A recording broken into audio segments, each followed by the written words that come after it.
Hello, this is Julian with Coffee Reviews, and today we'll be reviewing the Qabballe by Ture Waji, natural processed Ethiopia from Ilse Coffee. And there's the box right there.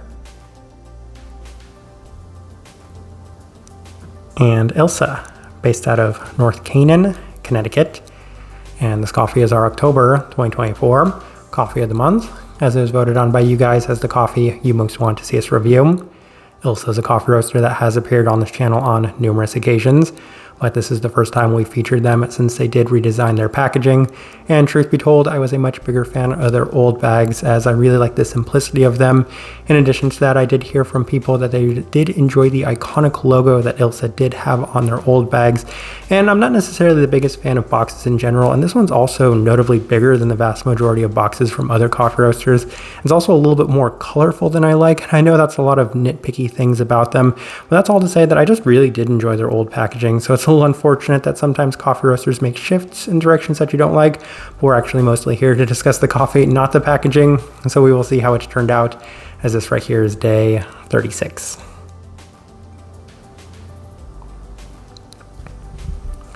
And recipe we went with for this coffee was our standard recipe at a 16:1 water to coffee ratio, brewed at 96 degrees Celsius, about 205 degrees Fahrenheit.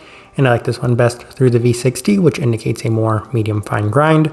Roast profile for this coffee is kind of interesting, as I haven't necessarily had the lightest experiences with Ilse in the past, mostly because on paper and in theory I would expect them to be lighter than they turn out. And this one is probably one of the more developed coffees that we've had from them as well, as I feel like the processing did play a slight bit of a factor in that, but even then it did turn out a slight bit more developed than I might have expected going into it.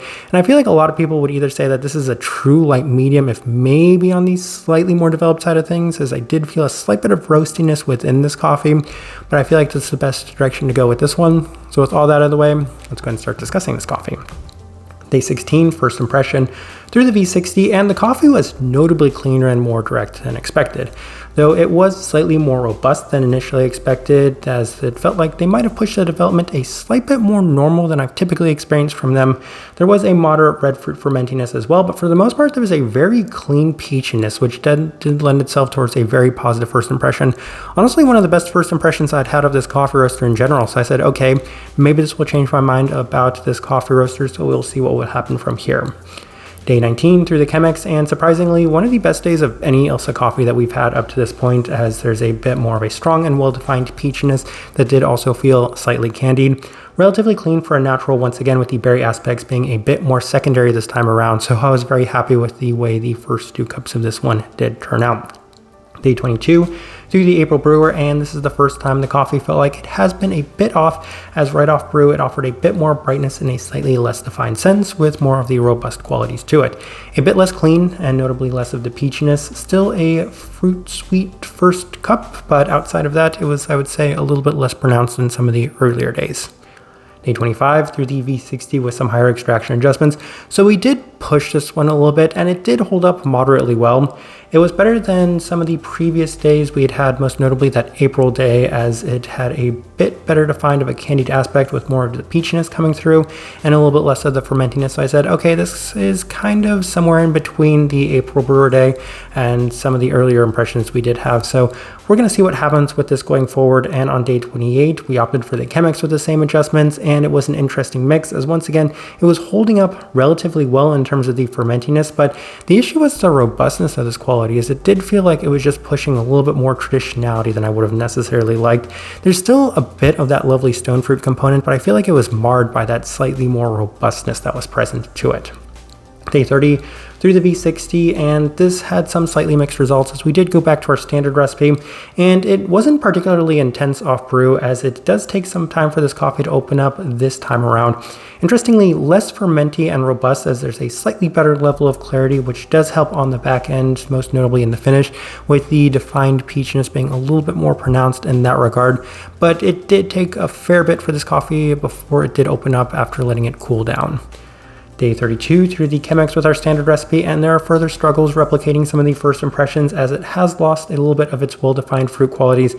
While it's not particularly fermenty, it's just mostly skewing in a darker berry grape candy-like sense, with relatively less of the pronounced peachy qualities that we'd experienced earlier from this one. Day 34, final notes we have through the V60 and more struggles by the end as the coffee has skewed in a number of ways, mostly in the slightly more fermenty berry sense in line with the listed lychees. So that's something that I was trying to keep this coffee from going towards, but at the end I do have to say that it's skewed notably heavy in that direction. In addition to that, heavier dark berries and more perfumey florals. Peach has become a notably more background characteristic as opposed to some of the earlier days, with this entire coffee feeling a slight bit more robust than initially expected. All right, let's go ahead and put up the tasting wheel so you can see what we're getting.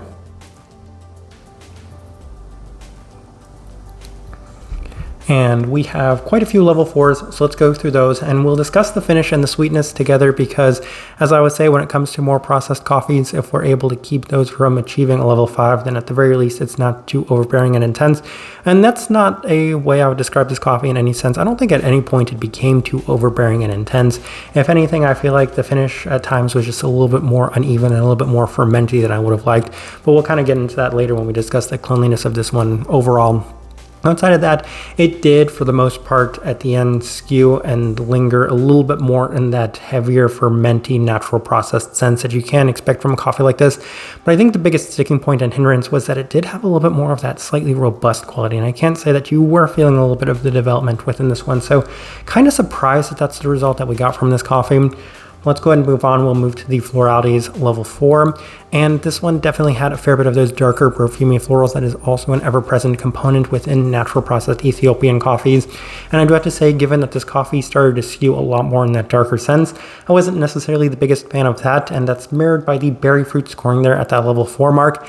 And given that they do have berry notes listed on here, of course, the grape candy and then the lychee, then I fully expected this one to be a lot more in line with that. So maybe if I'd have gone into this coffee with that expectation, but the first impression of this coffee yielded such a positive first result that I didn't necessarily think that this coffee was going to continue to skew in this direction. But naturally, it's the progression of this one, as right from the start I said very peachy, but towards the end it's definitely more of a secondary characteristic relative to those much more pronounced berry components in this one.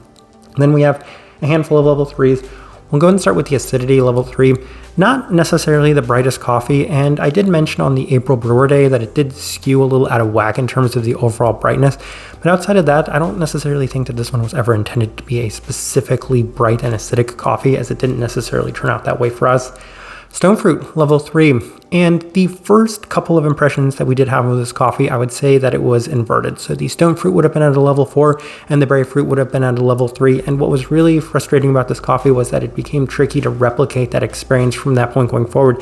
As we were doing everything the exact same, this coffee just seemed to progress in the direction that I wasn't necessarily hoping for. For me, if it could have amplified in terms of the overall peachiness and we could have continued to have that same first impression, then I feel like this coffee would have been one of the better coffees that we've had from Ilse, but by the end it was just a little bit more tricky to continue along those lines. Caramel level 3. I do have to say this coffee is pretty candied. There's a lot of candy aspects to it, and given that the entire theme of this month was candy, given that it was for Halloween, then I guess it did fit in line with that. Outside of that though, I would say that it kind of didn't necessarily offer too much in terms of the other caramel or candied components to it. Body level 3, kind of weird in that sense. It did have a fair bit more texture and body than I might have necessarily expected, but given that this coffee had a fair bit more robustness, I think that that actually makes quite a bit of sense. And then probably the most important thing worth discussing, which is the cleanliness at a level 3. And that first day I said to myself, okay, this is at the higher side of the level 3. Maybe it's going to be pushing that level 4 by the end if we can get this coffee to continue to remain this way, as it was hindered ever so slightly by that slight bit more development than I was expecting. And then outside of that, the fermentiness did seem to take away from it as well. So this is another one of those coffees that I feel like is at a true level 3. As if anything, it's probably a little closer to pulling it down lower at that level 2, the lower side of that level 3, as opposed to going any higher, closer towards that level 4 mark. And I think that's just a little bit of a change in the way that this coffee started out, which was on the higher side of the level 3, but even then this coffee is just much more at that true level 3 mark. So as I'm looking at this tasting wheel, I do think it is a pretty good representation of what I was getting from this coffee. All right, so my overall thoughts and impressions of this coffee. Truth be told, my experiences with this coffee roaster hasn't necessarily changed, as this is in line with a lot of the experiences I've had, though truth be told, it was, as I continue to mention, a slight bit more developed than a lot of the other experiences that I've from them in the past. And I think it did mirror some of my other experiences with them, as right from the start I said, okay, we're working with something here, this is interesting, but then it was difficult to either replicate those initial experiences or the coffee continued to trend in a direction that I wasn't necessarily a big fan of. So I will once again put it on myself, as for whatever reason I seem to struggle with a lot of Ilsa's coffees. I can never get them to the point that I want them to be. Oftentimes with their washed coffees I can't get them to the level of intensity and sweetness I want, and then when it comes to their naturals I can't tone them down to a point where I'm enjoying the coffees of not having too much of that heaviness to them. So this is another example of that, and it continues to remain in line with my experiences with this coffee roaster. Type of person I would suggest this coffee to: anybody that does like their traditional natural processed Ethiopian coffees. This one's a very good start, especially given that it does skew a lot more on the berry side of things. Outside of that, it does have a little bit more of those heavier perfumey floral aspects to it, and at times you can get some trace amount of more candied peach aspects that does give it a little bit more depth. Outside of that, as mentioned, it's a pretty straightforward natural processed Ethiopian coffee, so that's the best direction I can point somebody towards on this one, and also the best way I can leave this review. If you by chance had an opportunity to try this coffee, I'd love to know your thoughts and impressions of it as well. If you're enjoying the content, give this video a like, subscribe if you're not already subscribed.